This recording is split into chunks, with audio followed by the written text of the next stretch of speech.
All right, Clemson. Joe falls to Louisville here. Your thoughts on Clemson falling to the Cardinals? Oh, Ruffino and Joe Show fans know one thing, Blake. They know that any opportunity I get to hate on Dabo, I am going to gladly take it, Blake. This was a lame game from our guy, Dabo Sweeney at Clemson.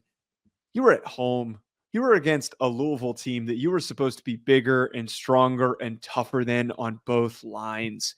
And what happens? You get ran all over by a freshman running back. Isaac Brown, 151 yards, Dabo.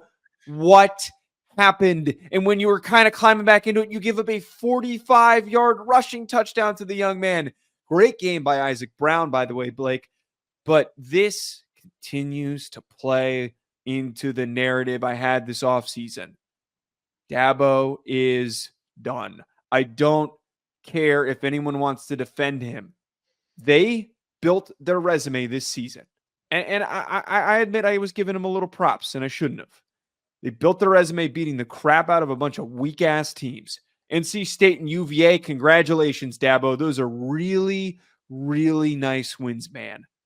But they can't get back to that upper echelon. We were reminding that of that in this game. This is a situation where they should have dominated, Blake, and it's so whack. It's so lame that they played the way that they did. Louisville just bullied them. 222 rushing yards. Tyler Shuck had the spinner Rooney flip off in the air and then scored a touchdown. Joe, here's what I don't want to say. They moved the football in Louisville and then catastrophically failed on third down. The problem is they had two massive block field goals, did Louisville, okay? Which was I want to talk about one of those in a second, but which was a massive issue. The 3rd and 7 twice, Joe, twice. This defense held them on third down and had massive penalties, which I'm not trying to stick up for Dabo. How are you calling PI on that? Like, how is it defensive PI on one of the 3rd and 7 calls? But regardless, it's not the only one. Even if you erase that, you gave up 2 other 3rd and 7 calls, Joe, where you had a whole defensive backs that were holding. I mean, it gave Louisville first downs. They went down and scored on both of them, okay? You're playing 12 yards off the ball when it's 3rd and 6, and Louisville runs a hitch route for a first down. You were outplayed. You were outcoached. You were out-executed. You were out-focused. You're right, man. Every single aspect of this game, Louisville dominated in. I mean, I know that Maffa went off. He had 171 yards rushing and 2 touchdowns. Like, I get that. But, man, it's a catastrophic thing. The catastrophic stuff that happens to them in the red zone is exactly what plagued them a year ago.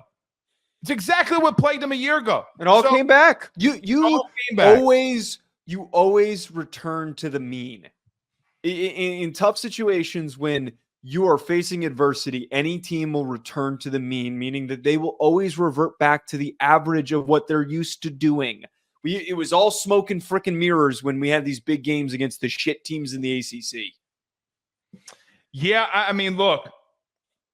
Stanquan Clark, 13 tackles. Joe, in the second half, he had 10 of them.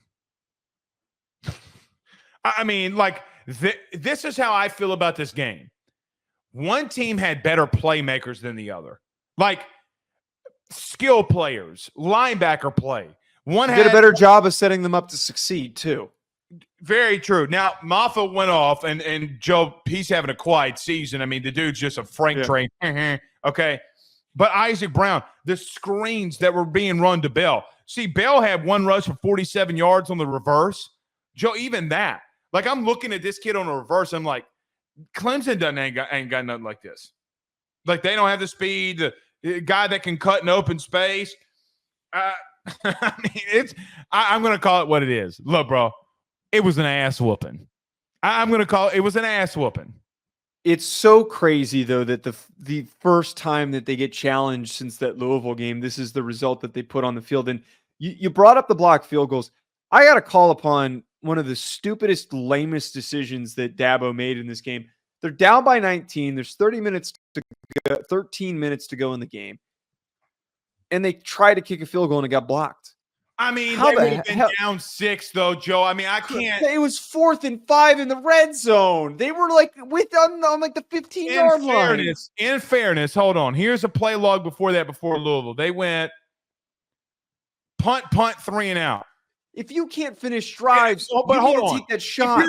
Okay, if we're gonna second guess, let's look at it. Punt, 3 and out. So 3 straight punts for Louisville when Dabo lined up to kick the field goal. The second one, and it got blocked. So you had stopped them for 3 straight drives, and you had a block field. You're down 6 at that point. So then my defense have been making stops.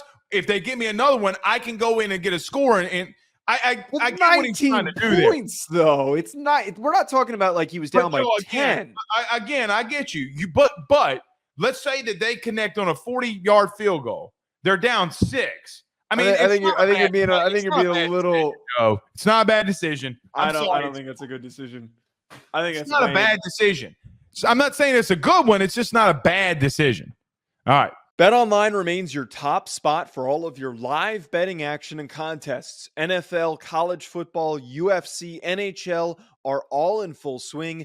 BetOnline is your number one source for wagering news, odds, trends, and predictions with both desktop and mobile access at any time. Head to BetOnline today and use promo code BELIEVE, that's BLEAV, for 50% off your first deposit. That is a 50% welcome bonus.